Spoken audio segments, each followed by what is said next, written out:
Welcome back. In our last lesson we watched a video about a boy who was brushing his teeth and washing his face. Students sent us their paragraphs and we reviewed all of those paragraphs. Today I chose just one paragraph for our video and our goal is to improve everybody's writing today. Let's take a look. There are 4 things that I want to talk about. The first thing is subject-verb-object grammar. Then we're going to talk about period spacing. Then we're going to talk about commas. And last we're going to talk about complete sentences. So, let's take a look first with subject-verb-object. When we have a subject here, he, we have a verb puts, and we have an object his hands, we can say that the idea is complete. He puts his hands. But we need to know where, right? He puts his hands under the tap. That tells us the place. What about this touches and his face? Here we have a verb, here we have an object. But what's the subject? The subject again is he. He puts his hands under the tap and he touches his face. It's a great example of subject-verb-object grammar. The next one. He is washing the toothbrush. Again, we have subject, verb, object. Then tells us about the time, right? So I'm going to say that's kind of extra information about when this action happened. After some time, when his mother tells him to spit, then he spits. So here we have subject and verb, and we have again extra information that tells us about time. After some time, when his mother tells him to spit, then he spits. Then we can say how? By making a big sound. It gives us more information about how he spits. But where's the object? This is going to be important. He spits what? Well, we know. We already know. So we don't need an object here.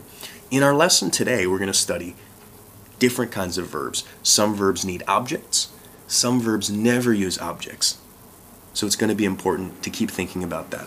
Period spacing. We had just one mistake here.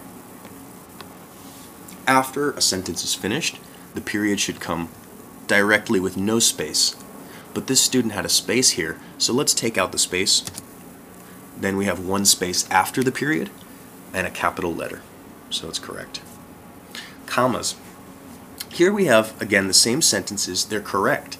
But if we add commas, it's going to add some great writing style to these sentences. Let's try it. He puts his hands under the tap, comma, touches his face, comma,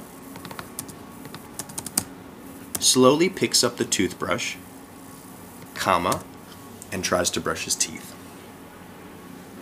Now the first one we know is subject-verb-object. He puts his hands, and we say under the tap.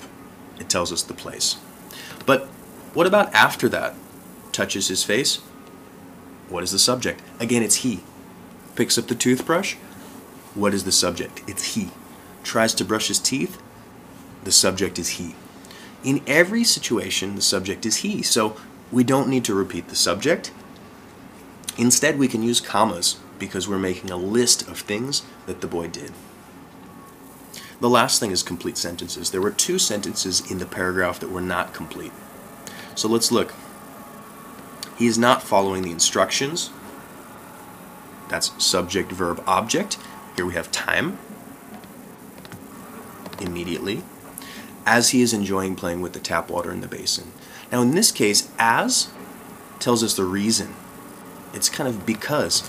So instead, we're not going to use a period. We're going to combine the reason with the main idea. We do the same thing when we use because. We always connect the reason with the main idea. Here, we have a similar situation. He's observing this mouth in the mirror. He's observing this mouth is subject, verb, object. He is observing this mouth, subject, verb, object. In the mirror tells us the place. Beside the wash basin, that tells us the place. Making some kind of sound. But then it says, as if he's singing a song. This tells us how he's doing it. Right? So we don't use a period here.